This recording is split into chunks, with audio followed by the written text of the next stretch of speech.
안녕하세요. 도안글씨입니다. 오늘은 인스타그램에서 예고했던 대로 여러분들의 요청에 의해 배점 만드는 방법을 함께 배워보도록 하겠습니다. 오늘 저와 함께 하신다면 이렇게 구김 하나 없이 깨끗하게 완성시킬 수 있습니다. 먼저 배접을 하기 위한 작품이 필요하겠지요. 저는 작품지에 한국화 물감을 이용해 에키네시아 꽃을 담채화로 그려보았습니다. 꽃을 그린 후 아래쪽에 어두운 색으로 명암을 주세요. 세 가지 색을 혼합해 꽃잎을 채우고 안쪽에 포인트를 준 뒤 아웃라인을 러프하게 그려줍니다.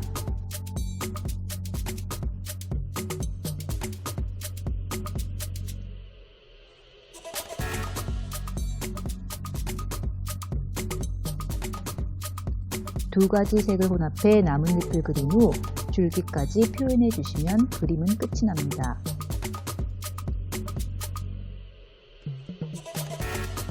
이번엔 함께 곁들일 글씨를 써보겠습니다. 인생에 한층 도움이 되는 15가지 명언 중에서 집론의 명언입니다. 붓펜을 사용해 흘림체로 성공이란 단어를 강조해 보았습니다. 나머지는 판본 변형체로 담담하게 써 내려갔습니다. 성공은 특별한 사람에게만 찾아오는 것이 아니라 기본에 충실하게 지속적으로 끊임없이 노력한다면 그 누구에게라도 찾아올 수 있는 것이겠지요.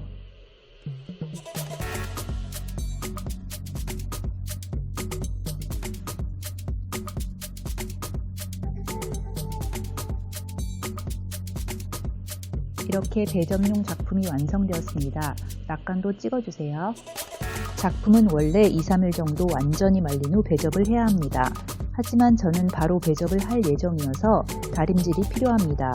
다리실 때는 꼭 화선지를 앞뒤에 대고 작품을 뒤집어서 중불에서 5-6번 반복해서 다려주세요. 배접용 풀은 필방에서 판매하는 것을 구매해서 쓰셔도 됩니다. 하지만 워낙 용량이 많아 자주 배접을 하지 않는 분들에게는 직접 만들어 쓰는 것을 권합니다. 밀가루와 물의 비율을 1:5 정도로 해서 약불에서 덩어리가 지지 않게 끓인 후 식혀주세요. 저는 배접할 때마다 소량으로 만들어서 사용하고 있습니다. 배접용 나무 판넬은 다양한 사이즈가 있지만 초보자들에게는 쉽게 할 수 있는 작은 사이즈가 적당합니다. 20×22라든지 A4 사이즈와 동일한 가로 21cm, 세로 29cm의 크기라든지 정사각형의 25×25 정도의 작은 사이즈들이 좋겠지요. 준비물을 소개해 드릴게요. 먼저 배접용 A4 사이즈 나무 판넬, 밀가루풀, 마른 붓과 풀붓, 분무기 딱풀이 필요합니다. 배접용 작품과 나무 판넬, 배접지입니다.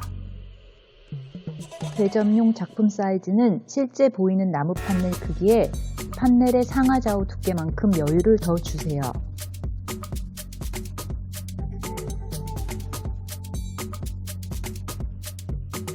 배접지의 크기는 작품지에 상하좌우로 1cm 정도의 여유를 더 주시면 됩니다. 배접지의 사이즈를 더 정확하게 다시 한번 보여드릴게요. 배접할 테이블에 분무기로 물을 골고루 뿌려줍니다. 작품의 앞쪽에도 물을 뿌려서 테이블에 뒤집어서 붙여주세요.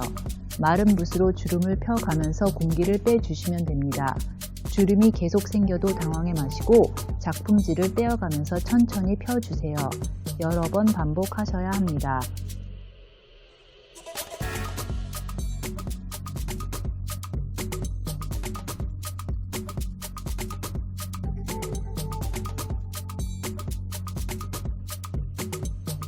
풀붓을 사용해 배접풀을 작품지에 얇게 펴 바릅니다. 사선 방향으로 일정하게 하시거나 중간에서 바깥쪽으로 펴 나가셔도 됩니다. 작품이 작아서 골고루 펴 바르되 덩어리지지 않고 공기층이 생기지 않도록 해주세요. 그 위에 배접지를 올리고 마른 붓으로 공기층을 빼주면서 밀착시킵니다.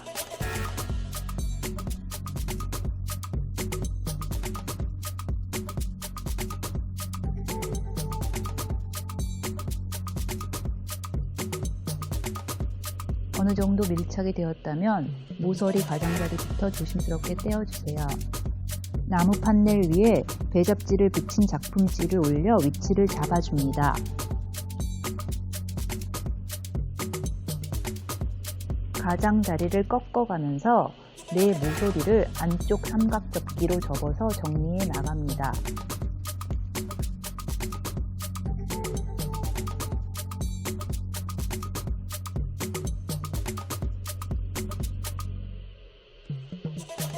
안쪽 삼각접기 부위를 딱풀이나 물풀로 고정시켜 줍니다.